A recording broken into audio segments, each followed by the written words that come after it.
Quisiera que abramos las Sagradas Escrituras en el libro de Esdras, capítulo 9.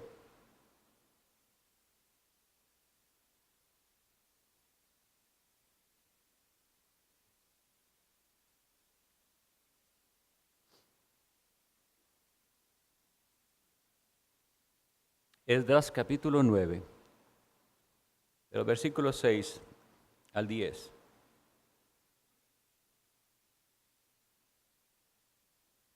Esta es la oración de confesión de Esdras, el escriba y sacerdote. Y dije: Dios mío, confuso y avergonzado estoy para levantar, oh Dios mío, mi rostro a ti, porque nuestras iniquidades se han multiplicado sobre nuestra cabeza y nuestros delitos han crecido hasta el cielo. Desde los días de nuestros padres hasta este día hemos vivido en gran pecado, y por nuestras iniquidades nosotros, nuestros reyes y nuestros sacerdotes hemos sido entregados en manos de los reyes de las tierras a espada, a cautiverio, a robo, a vergüenza que cubre nuestro rostro como hoy día.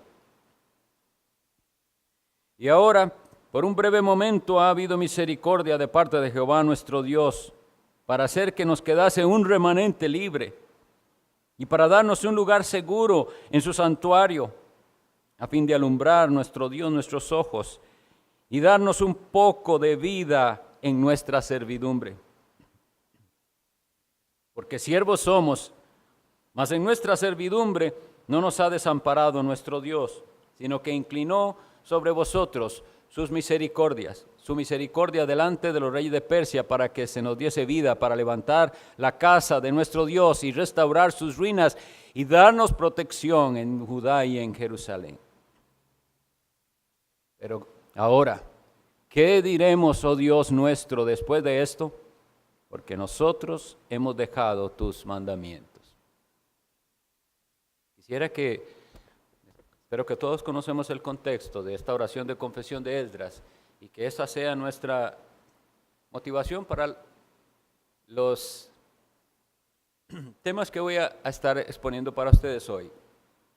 Quisiera primero que todo decirles que realmente lo que voy a hacer es compartir con ustedes, no sé si alguno lo habrá leído ya, un pequeño escrito del pastor y predicador Horacio Bonar, un pastor presbiteriano escocés del siglo XIX, Palabras para el ganador de almas.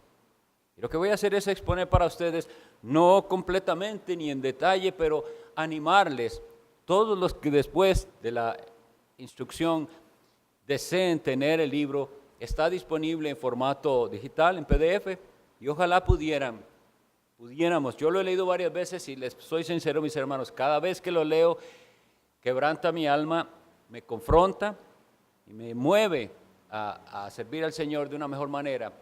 Horacio Bonar fue un predicador, como digo, de la iglesia presbiteriana en Escocia, y él viene de una familia de ministros, algo muy, muy impresionante, porque más de 3 siglos de sucesión, su papá, su abuelo, todos ministros del Evangelio, su hermano, Andrew Bonar, hombres de Dios. Y solo quisiera aclarar que no es porque era el negocio de la familia, como hoy en día que la gente piensa que su sucesor es su hijo y queda con la iglesia, no así, sino hombres de Dios, con ese llamado, y quiera Dios, cuánto no deseamos que los hijos de los pastores también abracen el ministerio y quieran servirle a Cristo. Gloria a Dios que si así es, pero si son llamados y si son idóneos, no porque es el negocio de la familia. Estos hombres fueron fieles, estos hermanos Bonar, toda esa familia, y ellos fueron parte también de lo que lamentablemente sucedió, pero que a veces es necesario, una división.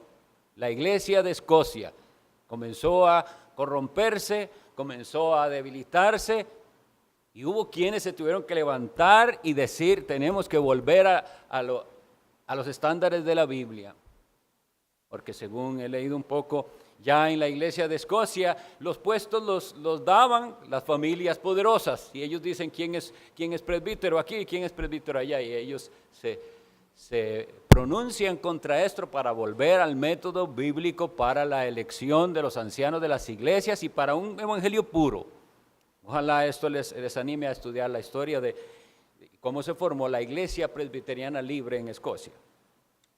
Hermanos, Dios a nosotros nos ha concedido, estamos viviendo una época en que hay un resurgir de la doctrina de la gracia, de un calvinismo olvidado por muchos, pero en esta condición y en estas circunstancias nosotros estamos llamados a ser muy, muy cuidadosos a los que el Señor ha llamado al ministerio de la palabra. Quisiera empezar, como empieza el librito, con una breve poesía o una rima. Dice: no desperdicie el hombre el tiempo, la vida es corta y el pecado presente está. Nuestra vida no es más que una hoja que al suelo flota, una lágrima que brota. No tenemos tiempo para perder. En un mundo como el nuestro, todo serio tiene que ser. Muchas vidas no tenemos, sino una sola. Una, solo una. Cuán sagrada esa vida debe ser en este breve acontecer. Día tras día de sagradas acciones rebosantes, hora tras hora, con una cosecha muy abundante. Y esto es para recordar también que Horacio Bonar fue un himnarista. Más de 600 himnos parece que compuso para el Señor, aunque quedan pocos que se usan hoy en día, pero fue un himnarista. Y quisiera entonces iniciar con el capítulo 1 de su escrito, se llama La importancia de un ministerio viviente.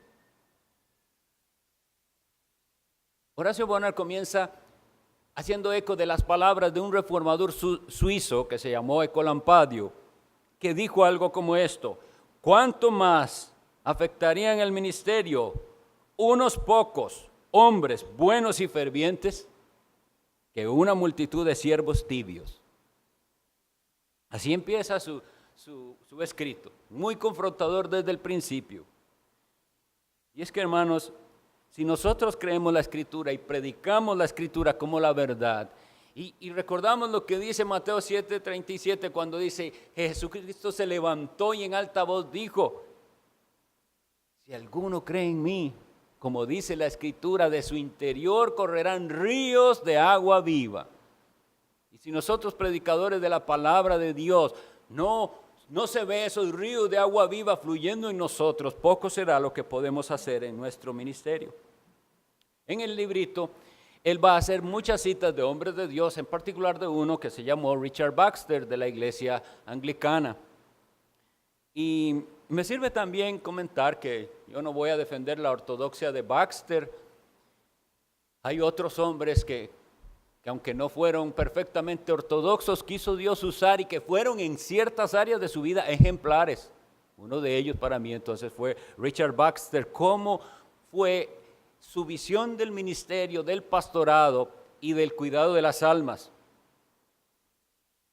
Y entonces dice Horacio Bonar que los que conocieron a Richard Baxter decían que cuando él hablaba de los temas importantes sobre el alma, dice, uno veía a su espíritu empapado de esos temas.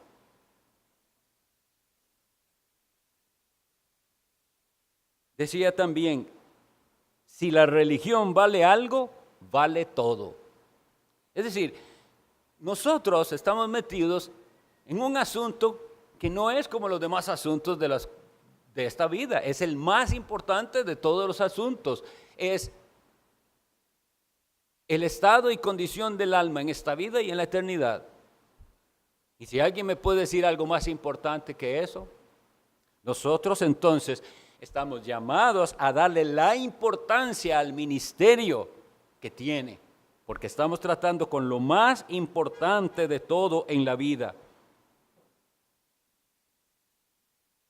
Pero decía él que en su época, y esto es otra cosa que me llamó mucho la atención, porque Baxter dijo algo muy similar a lo que un siglo después dijo George Whitefield. Decía Richard Baxter que la desgracia más terrible del cristianismo es la cantidad de pastores inconversos. Y eso lo dijo en 1600 y resto. Y en el siglo XVIII, George Whitefield decía lo mismo, que la tristeza era que había hombres en púlpitos predicando a un Cristo que no conocían. Y entonces por lo cual decía él, se dan discursos sin vida, que parece que no creyeran las doctrinas que están predicando, decía él. El librito se llama Palabras para ganadores de almas, porque en la visión de Horacio Bonar, esa es nuestra tarea, por sobre todas las cosas, ganar almas. Decía él, el objetivo del ministerio cristiano es convertir a los pecadores y edificar el cuerpo de Cristo. Y entonces decía que cada uno se pregunte a su propia conciencia, ¿ha sido el propósito de mi ministerio? ¿Ha sido el anhelo de mi corazón ganar a los perdidos y guiarlos para que sean salvos? ¿Es la meta de cada sermón que predico, de cada visita que hago? Para esto es que oro y trabajo y ayuno y lloro. Y cuando leí esto yo dije, qué triste es pensar que muchos en otras circunstancias, mal enseñados en el pasado tal vez, tomaron tiempo para ayunar. Claro, lo hacían porque fuimos enseñados a hacer alarde de su piedad pública y de los ayunos. Y al entender después la falsedad de todo eso, parece que se terminó el ayuno, pero el ayuno es una práctica de devoción personal que el hombre de Dios debe tener, en el cual se aparta para estar con Dios y clamar por sí mismo y por las almas que ministra. Pero él decía, ¿es para esto entonces? ¿Estoy verdaderamente interesado en ellas? Y luego nos confrontan con algo muy necesario hoy en día. Dice, ellos lo que necesitan es no nuestras opiniones, sino la verdad. Y si nosotros hemos de llegar con la verdad a las almas que el Señor nos da, primero tenemos que conocerla y conocerla profundamente y seguir profundizando en esa verdad. Porque dice él aquí, no son opiniones lo que necesita el hombre, necesita la verdad.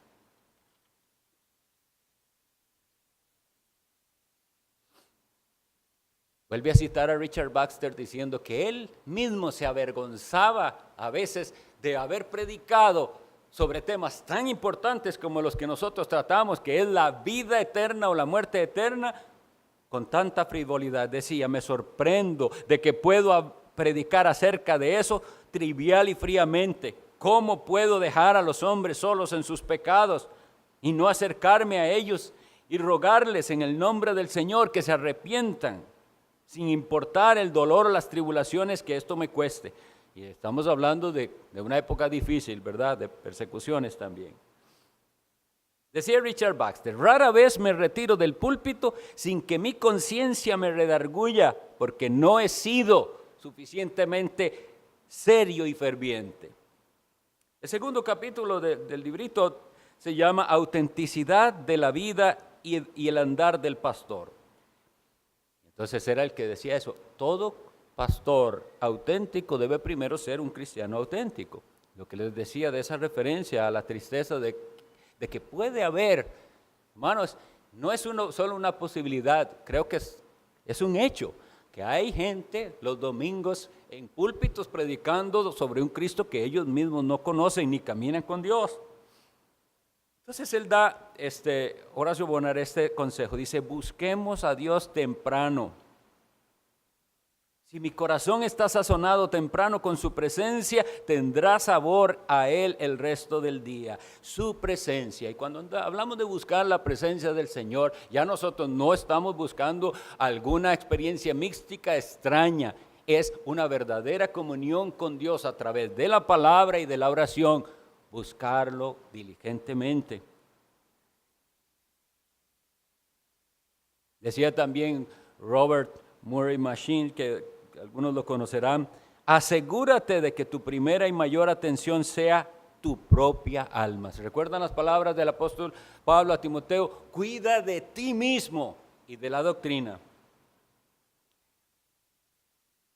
Un obispo inglés decía lo siguiente, la devoción es la vida de la religión, el alma misma de la piedad. la más elevada expresión de la gracia. Y oigan esta verdad, que tenemos que de veras tener temor. Somos débiles en el púlpito porque somos débiles en la cámara de oración.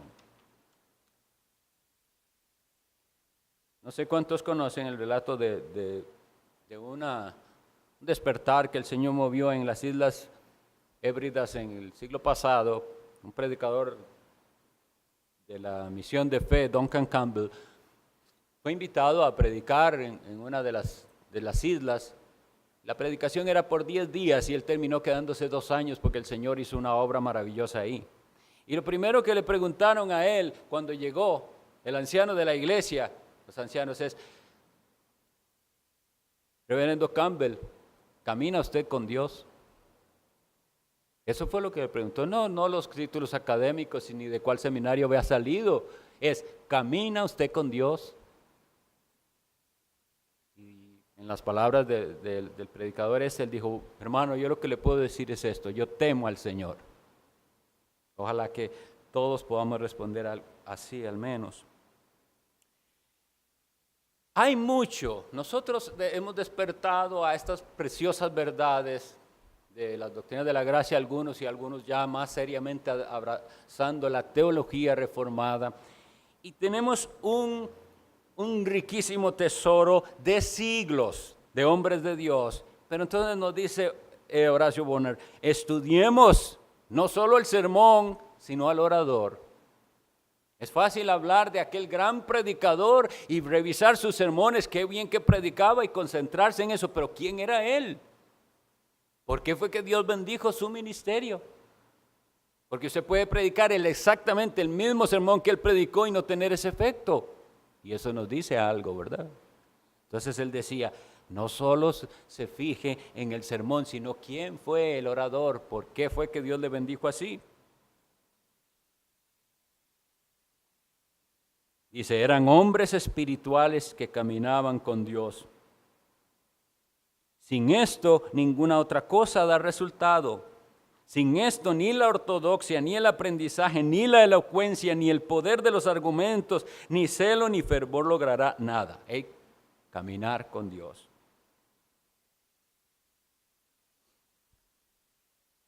Yo hace unos días volví a meditar en las palabras de Moisés, cuando Moisés le dice al Señor: muéstrame tu gloria.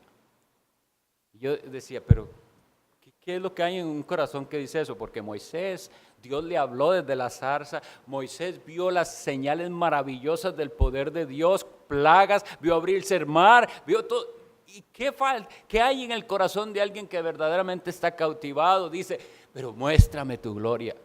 Si nosotros somos conformistas y pensamos que ya aprendimos suficiente, que ya sabemos mucho de Dios, estamos mal.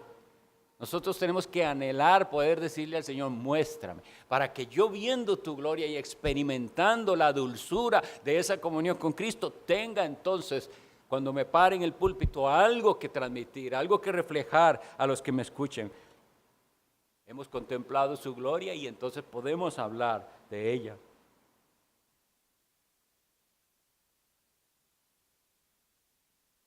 Las palabras de Malaquías, capítulo 2, deben servirnos también de amonestación.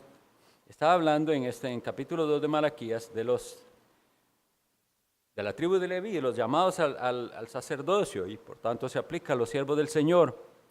Y en el capítulo 2, versículo 6 dice así: la ley de verdad estuvo en su boca, e iniquidad no fue hallada en sus labios.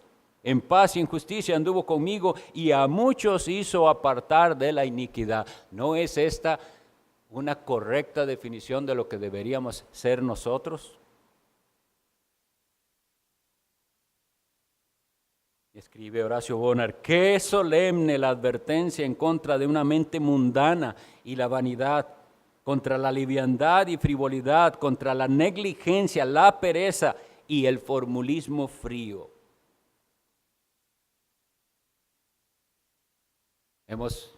Muchos de nosotros, rechazado y abandonado ciertos sistemas emocionalistas, sensacionalistas, porque los hemos encontrado falsos, pero eso no significa que el hombre de Dios no tiene emociones ni sentimientos. El Espíritu Santo llega a nosotros y al ver las verdades de la palabra de Dios tendría usted de veras que estar muerto para no sentir estas verdades y comunicarlas con pasión. Como decía iniciando, la Biblia dice que tiene que ser ríos de agua viva. Y dice, y esto dijo del Espíritu que vendría porque alguno había venido. Nosotros tenemos al Espíritu Santo. Tiene que fluir esos ríos de agua viva que beneficien entonces a aquellos que ministramos. Como leímos en Esdras, él estaba confesando su pecado y el de todos. Nosotros debemos entender que eso es, nos ha afectado el pecado de otros y nosotros también hemos pecado. Y hay que reconocerlo y apartarse, como Esdras dice, bueno, todo lo que nos ha pasado, Dios tiene misericordia de nosotros, todavía hay un remanente y viene y pasa esto. Recuerdan que había infidelidad en ellos, todavía estaban tomando mujeres extranjeras y profanando el día de reposo, etc. Entonces aprendamos también de los errores del pasado para arrepentirnos y no caer en las mismas cosas. Él pone entonces peligros del profesionalismo ministerial y esto ha sido una de las cosas en las que una y otra vez, en mi opinión, ha caído las iglesias nacionales, como esto que les digo de la iglesia de Escocia o donde quiera que la iglesia ha tomado ya un estatus de nacionalidad, el ministerio se vuelve una profesión. Y entonces aquellos anglicanos sabían, no puedes nadie ser pastor o ministro de la iglesia de Inglaterra si no ha salido de Oxford. Y se volvió simplemente una profesión, una manera de vivir y de ganarse la vida. Hay un salario fijo y lo que tengo que hacer es esto y esto y esto y esto y ya. Eso es una tragedia, que se vea nuestra labor como heraldos de Cristo, anunciadores del Evangelio, embajadores de Cristo, como cualquier otra profesión.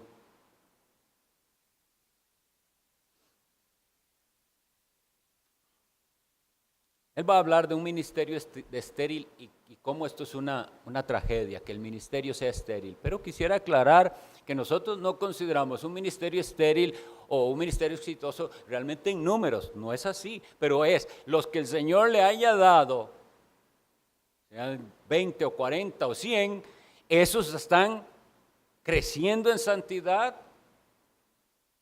o simplemente están ahí. Ya se acostumbraron a la rutina de qué es lo que se hace en esta iglesia, se hace esto y esto y esto y no se puede hacer esto y esto y otro. Eso es un ministerio estéril, en el cual las almas, los miembros de la iglesia se acostumbraron a eso y no tienen una vibrante profesión de fe en Jesucristo. ¿Para qué estamos hablando de todo esto? Para la gloria de Dios y el bien de las almas.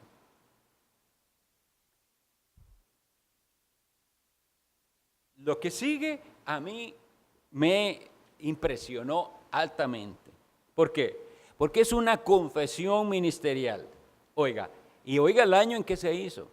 En el año 1651, la iglesia de Escocia, sintiendo acerca de sus pastores qué profunda era su participación en transgresiones, que los pastores tienen no poca culpa de los juicios que han caído sobre la tierra. Entonces prepararon lo que llamaron un reconocimiento humilde de los pecados en el ministerio. Pero llamo la atención a ustedes, en 1651. Vea la conciencia de la iglesia. Dice, nosotros lo estamos pasando mal porque esto es juicio de Dios, porque nuestros pastores no están haciendo lo que Dios les mandó. Y hay un arrepentimiento y una confesión. Les ruego que sean pacientes porque voy a leer, esto es lo que hicieron los hermanos allá en Escocia. Primero, comienza con confesar los pecados antes de entrar en el ministerio. Liviandad y profanidad en la conversación. Conversación inapropiada para el llamado santo que recibieron y de los cuales no se han arrepentido totalmente. No han estudiado para estar en Cristo y antes de entrar en el ministerio. No tienen un conocimiento práctico y de experiencia del ministerio del Evangelio en ellos mismos antes de predicárselo a otros. Oiga esto. No se han capacitado para la obra del ministerio, ni han mejorado la oración, ni la comunión con Dios, las oportunidades de un ministerio viviente y otros medios, y no lamentan estas negligencias. No estudiaron sobre autorrenunciación, ni resolvieron tomar la cruz de Cristo. Negligencia en querer ver el pecado y el sufrimiento y no tener un sentido de los mismos, no luchar contra la corrupción, ni mortificar, ni sujetar el espíritu. Dijo al respecto de los que entraban al ministerio, dijeron, entrar al ministerio sin una comisión de Jesucristo resulta en que muchísimos han entrado sin ser llamados. Entrar en el ministerio no por amor a Cristo ni por anhelo de honrar a Dios ganando almas, sino para tener un nombre y una manera de ganarse la vida en el mundo, a pesar de la declaración solemne de lo contrario al ser aceptados. Por eso les decía, nosotros hemos sido llamados a ganar almas para Cristo. Ahora, fácil sería, de veras que estas palabras me hacen pensar en gente que yo conocí así. Y eso es la tendencia de cada uno de nosotros y de aquellos a los que predicamos. Cuando predicamos sobre algo, ellos están pensando en alguien que debía estar escuchando este sermón. Qué lástima que no vino para que no oyera eso. ¿Cuántos hemos? Pues nosotros nos puede pasar igual. Porque vemos la cantidad de pastores y de obreros fraudulentos a los que esto quisiera que lo escuche. Bueno, escúchelo usted primero. Segundo, enumera con discernimiento los pecados después de entrar al ministerio. Ya ordenados al ministerio del Evangelio, ignorancia de Dios, falta de intimidad con Él, incluyendo poco de Dios en sus lecturas, meditaciones y palabras, gran egoísmo en todo lo que hacemos, actuando por nosotros mismos y para nosotros mismos. No nos importan lo infieles y negligentes que son otros, pensando que ello ofrece un contraste con el testimonio de nuestra fidelidad y diligencia, estando tranquilos y contentos ante sus faltas. Y alguien dijo algo que me viene a la mente y creo que es la realidad. No habrá una congregación que vaya más allá en el progreso de santidad que sus líderes. Una tercera confesión, dice, contentos con buscar excusas. Contentos de encontrar excusas por el descuido de nuestros deberes, ser negligentes en leer las Escrituras en secreto para edificarnos como cristianos, leyéndolas. La gente llega a esto, porque los pastores también se leen solamente para cumplir el deber. Sigue una gran confesión, no voy a leer esa. Cuarta, dice, amar más el placer que a Dios, preferir conversar con los que pueden sernos útiles por sus talentos en lugar de aquellos que nos pueden edificar con sus dones. En la quinta dice, confiar en nuestra propia habilidad. Con los años en el ministerio, esto es frecuente, confiarse en que yo el tema lo conozco. Y sí, es posible que el tema usted lo conoce y ya se ha probado que usted sabe expresarse. Por eso probablemente está en el ministerio. Pero nunca debemos confiarnos en eso. Siempre vamos a necesitar el auxilio del Espíritu Santo, el cual hay que buscar de rodillas.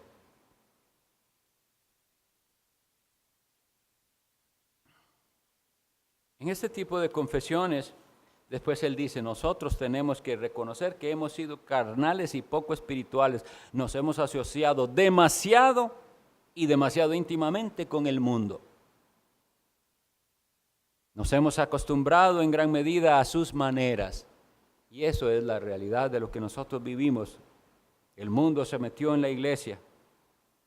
El mundo no ha sido crucificado en nosotros, ni nosotros crucificados al mundo, como debería ser.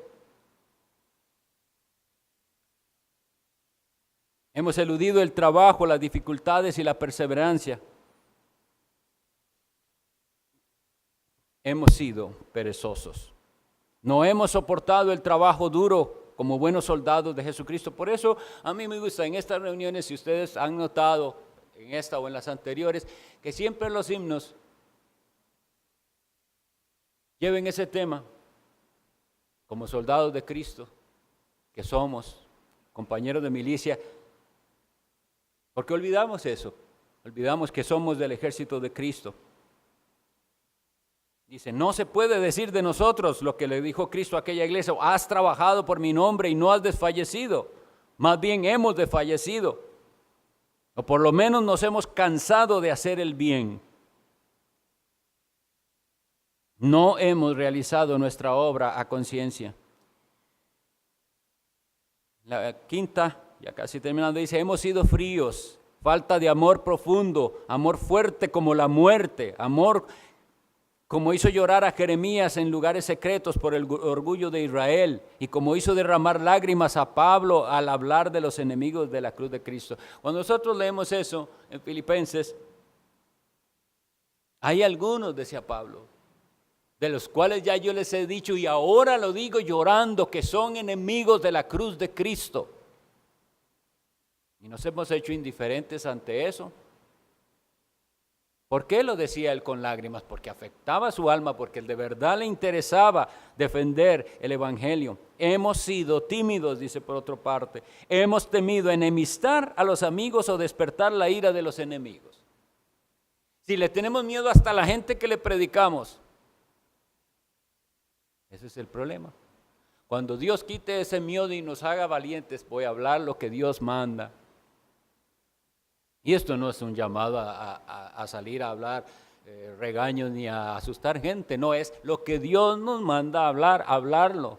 Aunque aquel hermano o hermana influyente no va a hacer muy buena cara, aunque voy a perder, y algunos sé que también han perdido ciertas amistades. Pero entonces, ¿qué hago? ¿Acomodarme? ¿Voy a acomodar para que no se enojen conmigo?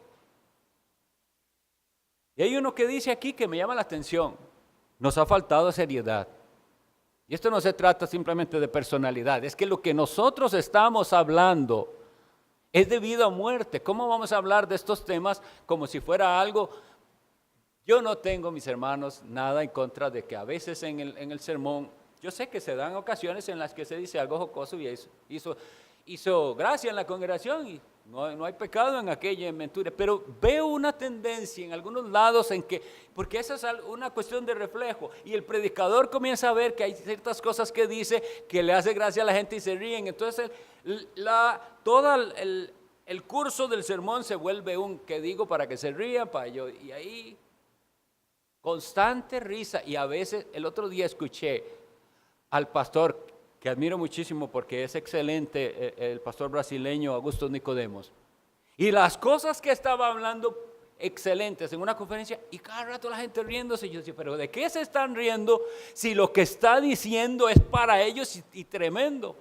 Pero la gente está acostumbrada a eso, y nosotros hemos colaborado en que así sea. Hermanos, yo les ruego, fijémonos en esto, que si de veras hay algún momento jocoso en nuestro ministerio, sea circunstancial y no que es parte de venir aquí a hacer reír gente, porque la gente, yo lo escuché en iglesias donde estaba, gente diciendo, ese pastor sí me cae bien, es tan vacilón. ¿Qué es lo que decimos nosotros Costa Rica, vacilón? Gracioso, que dice cosas que hacen reír, y a eso va la iglesia.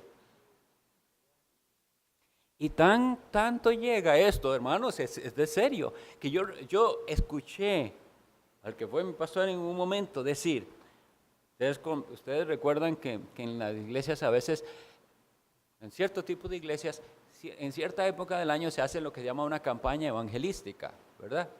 Entonces es una serie de cultos entre semana e invitar a un predicador de otro lado. Bueno, no es que tiene nada malo eso, es bueno, pero oigan lo que escuché yo decir, es bueno traer a alguien porque la gente se cansa de los mismos chistes. Eso dijo. Ahora, yo digo, es que está hablando la verdad, la verdad. No le da vergüenza, eso sí, porque no tiene conciencia despierta, pero está diciendo la verdad. Pero pensémoslo bien, ¿por qué invitamos entonces nosotros a alguien? ¿Es esa la razón? ¿Están cansados de oírme a mí?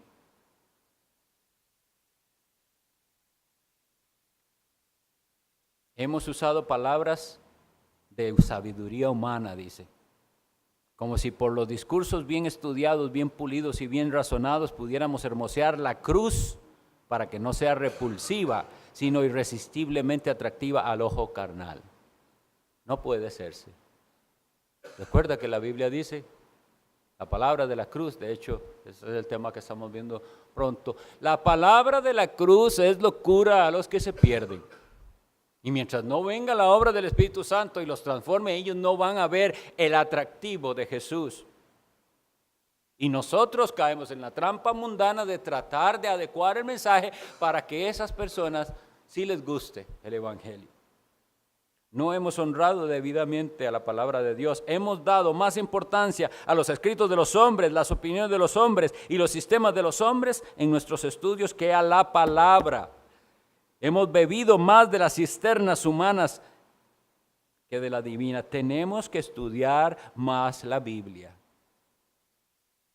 No hemos sido hombres de oración.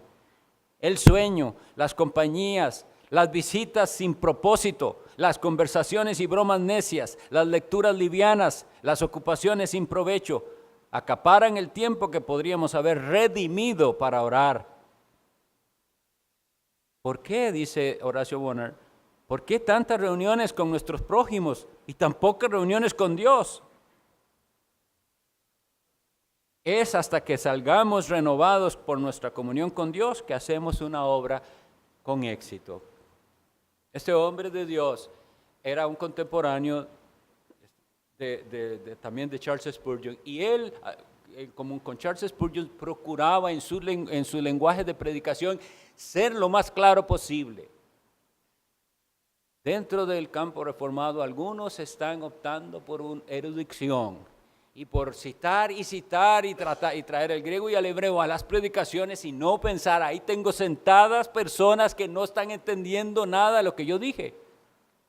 Y lo que debe interesarme es el alma de ellos, dar una palabra que sea provechosa a sus almas.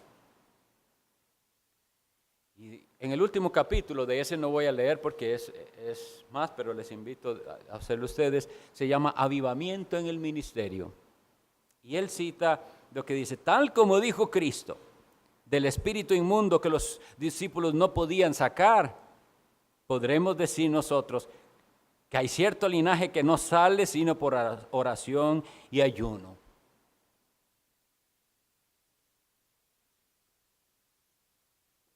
Este es el librito Palabras para el ganador de almas de Horacio Bonner. Yo voy a enviar, yo lo puedo enviar por PDF al chat de la fraternidad y me gustaría mucho que cada uno hagamos el esfuerzo de leerlo y de recibir en estas palabras que son de amonestación, sí, pero también de ánimo. Nosotros no podemos realizar este ministerio en nuestras fuerzas, solo por el poder del Espíritu Santo, pero nos está prometido. ¿Recuerdan las palabras de Cristo? Si vosotros siendo malos sabéis dar buenas dádivas a vuestros hijos, ¿cuánto más vuestro Padre Celestial dará el Espíritu Santo a los que lo pidan? Y vuelvo a aclarar como oraba, sabemos que ya lo tenemos al Espíritu Santo, está con nosotros y en nosotros, pero el asunto es, ¿estamos pidiendo más de esa llenura? Porque si todo se acabara ahí, entonces no diría Pablo que sed llenos del Espíritu Santo. Que el Señor bendiga este momento de meditación que hemos tenido. Antes de pasar al resto de la reunión, vamos a hacer una oración. Bendito Dios, Padre de Jesucristo nuestro Señor, elevamos esta oración en súplica para que tú nos perdones, porque verdaderamente mucho de lo que hemos leído y de estas amonestaciones que un día un siervo tuyo hizo, nosotros también somos culpables de ellas. Y nos duele verdaderamente nuestras negligencias y pedimos que nos perdones de ellas. Anhelamos ganar a las almas que tú has traído para que nosotros les hablemos de Cristo y del Evangelio, que las podamos ganar para Cristo. Líbranos de llenar nuestras iglesias de inconversos. Que nosotros podamos hablar tan claramente tu palabra, que tu Espíritu la use para el bien de esas almas, para la conversión de los que no te han conocido, para el progreso en santidad de los que ya son tuyos. Danos la sabiduría, danos las fuerzas, no nos dejes desmayar, Señor. Tú eres perdonador, ayúdanos y confiamos que nos dejes en tu misericordia ver fruto de la labor que hacemos para ti. En el nombre de Jesucristo. Amén.